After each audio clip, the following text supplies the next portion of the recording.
Welcome to Visual Fractions.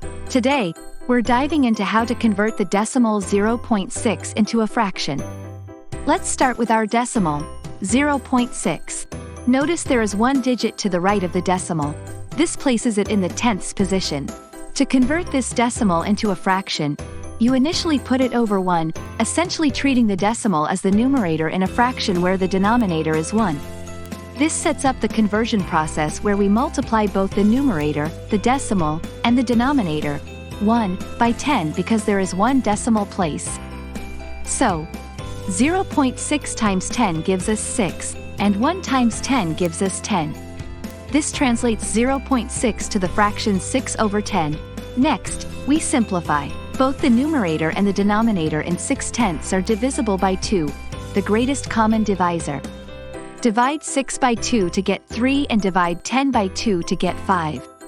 So, 6/10 simplifies neatly to 3/5. And there you have it.